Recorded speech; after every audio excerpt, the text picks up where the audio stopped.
Hey there, if you didn't know, I'm a farmer, and today I'll be going over the suburbs to help my old mate and teach you how to maintain and keep a sustainable garden.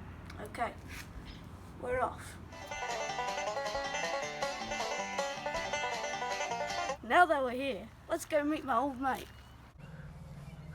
Mate! Let's get to worm farming. You ready? Okay, let's go.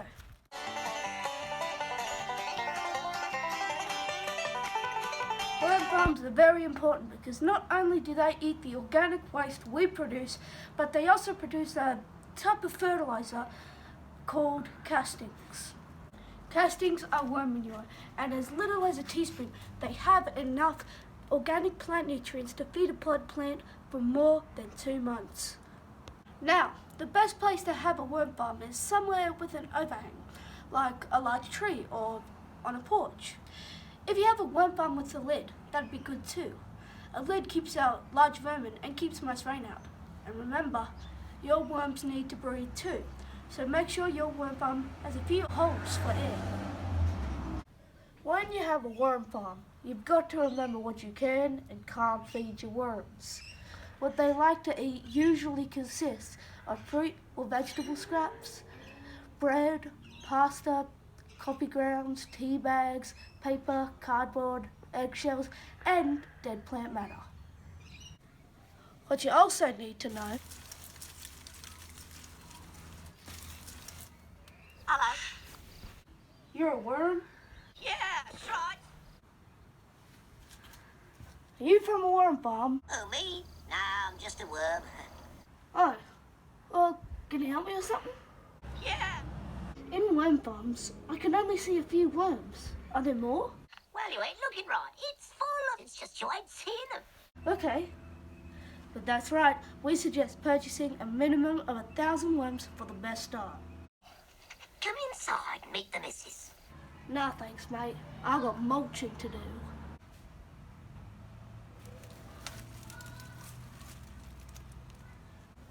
Just remember, it gets dangerously hot here in Australia, so don't forget your sunscreen, don't forget your hat.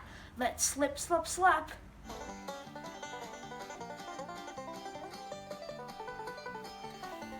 Before we mulch, we must weed, so let's get rid of these buggers. Hey mate, do you know how to kill these weeds? I don't know. I got it! Mate, kill this weed. Stop!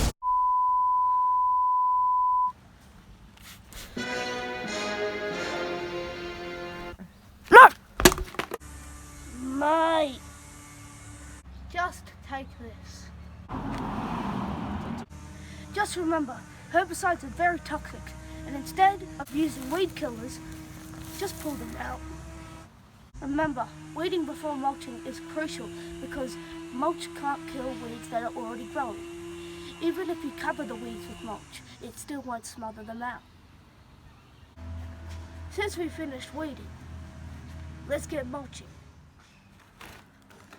This right here is mulch. There's all kinds of mulch. The one I have here is pine wood. This material is placed on soil to maintain moisture, slow weed growth, and keep soil from being blown away. To use this mulch, we firstly weed the garden, as we already did. Then we shovel small piles of mulch onto our garden. Then we rake it over with a rake over the area we want to mulch. Then simply just water your garden. Now, the problems with using mulch. In gardens, the mulch could encourage the plant to root in the mulch instead of in the soil, which can make the root decay, especially when the mulch dries out. If there's too much mulch, it's possible for fungi to grow. And another downside to mulch is that it is somewhat expensive, which can be a drag.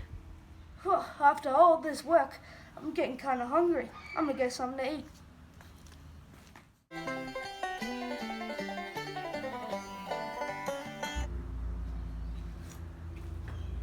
Oh, hey there. Bet you're wondering where I got this carrot. Well, follow me. This right here is a vegetable garden. It produces all types of fruit and veggies, but you probably already know that. By growing your own vegetable garden, you decide what goes on your plants and in your soil, which allows you to reduce the amount of harmful chemicals polluting our environment and our waterways. By growing your foods organically, it is more sustainable and nourishes your soil by using safe and natural products and fertilizers.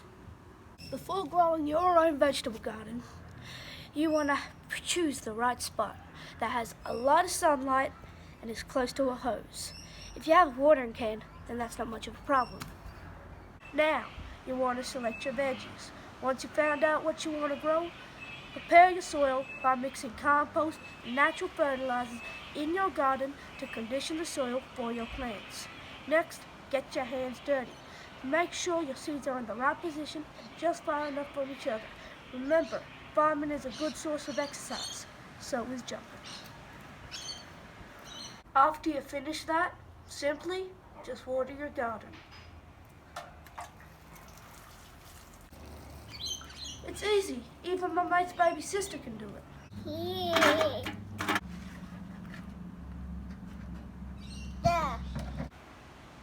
Good on you, Woolies. Not every vegetable garden turns out as expected. There are many problems an average gardener can run into. Planting a bunch of seeds to find out none have germinated, that sucks. But there are many reasons to why that could happen. Your soil could be too wet or too dry. Maybe they just need a little longer, or they're lacking nutrients. That's not even the only problem. You could have bitter fruits and veggies, or you could have misshapen food. The list goes on and on. But no matter what the problem, you can do it. Well, that concludes today. I hope I taught my mate and taught you how to maintain and keep a sustainable garden. I better head home now. Bye. Bye.